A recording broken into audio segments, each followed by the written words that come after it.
daghan sa atong mga igsoon nga mga dili katoliko mga igsoon moingon nga ano maning mga katoliko daghan man sila gitudlo nga wala gyud itudlo ni Kristo o dili mabasa sa Biblia.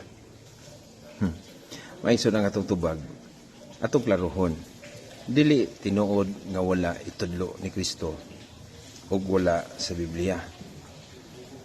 Ang buti pasabot siguro nga nagtudlo ta bisan dili mabasa sa Biblia litra por litra o dili nato mabasa nga personal yun aktual nga gitudlo ni Kristo na na-record sa Biblia. Mao tingali na ang ilang buti pasabot.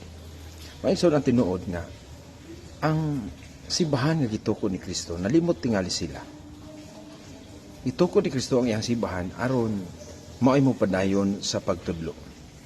Unya ang pagtudlo ni ana dili pasabot sa mga literal lamang nga gisulti ni Kristo. Kaysa Juan 21:25, daghan may gibuhat ni Kristo nga wala masulat. Ang simbahan gud komunidad, ang mga gipili sa Ginoo naka-witness sa iyang gipangbuhat. Ang uban nagsulat, una masulat ba din nila tanan? Dili gyud. Pero masulat ang mga basihan niini. Ang dili tinuod nga simbahan wala gyud otoridad sa pagtudlo. Apan ang matuod nga simbahan nagitukod ni Kristo iyang gipili si San Pedro. Una sa iyang pagpili mingon siya, ihatag ko kanimo ang mga yawi siging harian sa langit. Ang imong idili dinhi sa yuta, idili dito sa langit. Ang imong itugod dinhi sa yuta, itugod usab dito sa langit. Sa ato pa, dunay personal usab nga otoridad si San Pedro. Ang iyang idili og itugod nakasibo kana sa kabubuton ni Kristo. Kay mitugot man siya ug mihatag niya og yawi siging harian sa langit. Ang yawi nagpasabot og otoridad.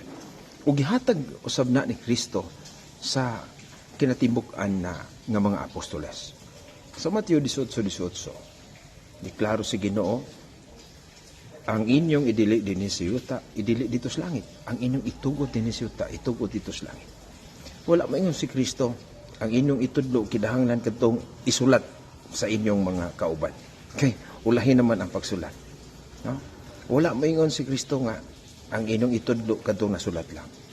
Wala si Kristo magtudlo nga magsulat kamo gani, no? Ang iya tudlo sila. Ug ang simbahan dunay gahom sa pagtudlo. Ug dunay gahom nga dili masayop sa iyang pagtudlo. Ngano man, si Kristo manggod mo ay nagtukod niini. Ug si Kristo mismo mo ay ulo niini, Kolosas 1:18. Christ is the head of the body, the church. Kanang mga simbahan nga dili si Kristo ang nangulo, nga espirituhanong pangulo, stagnant ka na. Mo nang ugon sa lay mabasa litra por litra maura na. Pero buhi ang simbahan, buhi si Kristo, buhi ang Espiritu Santo. Buti pasabot, nagpadayon ang gitawag og pagpadayag sa mga kamatuoran. No? Mao nga wala masabti sa itong maigsuon. Dili tinuod nga wala tay basihanan sa Biblia.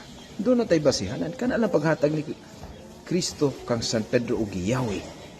Nagpasabot nga doon nagyoy gitawag og gitudlo dili lang og unsay na sulat. So hinaot nga masabta.